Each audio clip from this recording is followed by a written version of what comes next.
Are you sick and tired of having to clean up all of these leaves? Like, look at these leaves.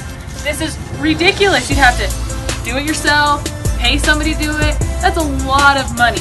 They also attract insects, and they they're sappy, and they're not real soft either.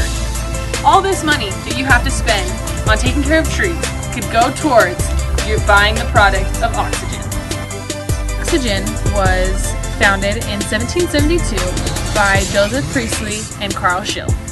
The oxygen makes up a fifth of the Earth's atmosphere, and it's the most abundant element in the atmosphere and in the solar system, which means that you'll never run out of oxygen. There's plenty to go around, so don't you worry.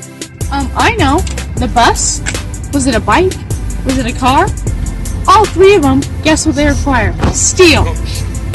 And how we get steel? From oxygen. It's kind of, you would never expect it, but you have to have oxygen to make steel. You also have to have oxygen to make plastic. Let me come over here to my backpack. To make plastic, to have water bottles, to have school supplies, markers, all of it, you need plastic. Take our friend Miss Johnson in there, which you'll meet later. She was an astronaut. How do you think that she was able to go clear up to space with all of her friends to see all the northern lights and all the cool stuff? I just gave you a sneak peek of what she'll talk about, but that's okay.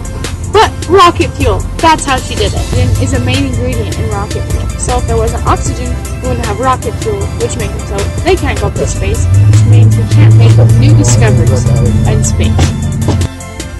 If you have any of these issues, here's Oxygen. Oxygen's an odorless, colorless, tasteless gas, so you won't even know it's there. It's not that big of a deal.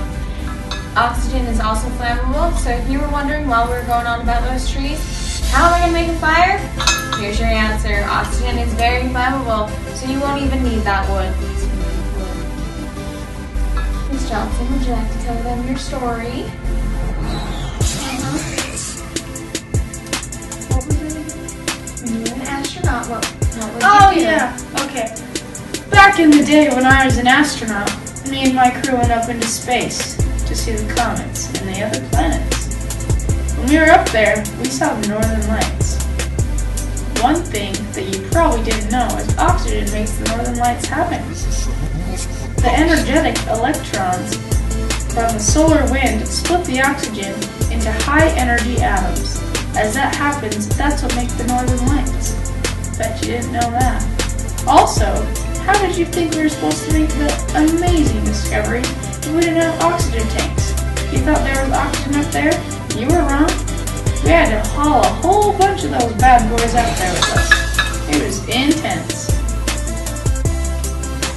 This non-metal is a life-sustainable gas for everyone. Everyone needs it, and everyone's going to use it in their lifetime.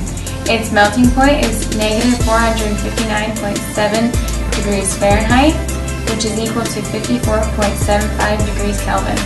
Its boiling point is negative 297.4 degrees Fahrenheit, which is equal to 90.15 degrees Kelvin. Its density is 1.429 grams per centimeter cubed, so you don't have to worry about children knocking off the shelf and crushing their little bodies. So it's very, very light, it's easy to store, and its reaction with air, it just mixes, so you don't have to worry about any reactions. So you may ask, how is oxygen harvested?